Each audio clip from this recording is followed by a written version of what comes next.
ரொம்ப அழகான ஒரு ஸ்க்ரீன் பிளேவாக இருந்தது. படத்தோடைய டைட்டில் பிளாக்மெயில்.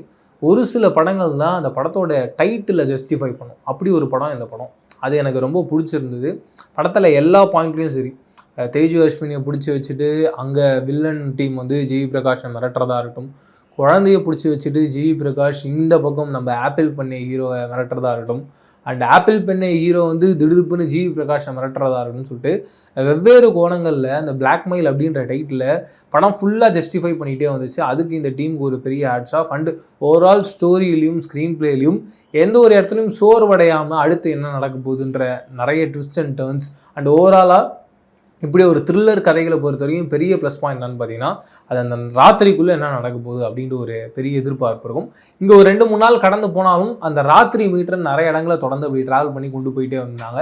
அது இந்த படத்துடைய ஒரு பெரிய ப்ளஸ் பாயிண்ட்டாக இருந்தது. அண்டு எப்பயும் ஒரு ஆக்ஷன் த்ரில்லர் படத்துக்கு பெரிய பாயிண்ட் என்னன்னா, அந்த இன்ட்ரோல் பிளாக்ன்றது பயங்கர ஹையாக இருக்கும். அந்த இன்ட்ரோல் பிளாக் பயங்கர ஹையாக இருந்ததுன்னா நம்ம இவ்வளோ நேரம் ஃபர்ஸ்ட் ஹாஃபில் ஒரு கதை பார்த்தோம்ல, ரொம்ப கரெக்டான ஒரு கதை பார்த்துருக்கோம் அப்படின்ற ஒரு ஃபீல் இருக்கும். அண்ட் செகண்ட் ஹாஃபில் ஒரு பெரிய எதிர்பார்ப்பில் தான் நம்ம உட்காந்துட்ருப்போம். இந்த 2 விஷயத்தையுமே இந்த படம் ரொம்ப அழகாக டிக் பண்ணுச்சு. அதுக்கு இந்த ஒரு ஆல் டீமுக்கு ஒரு பெரிய ஹேட்ஸ் ஆஃப் சொல்லி ஆகணும்.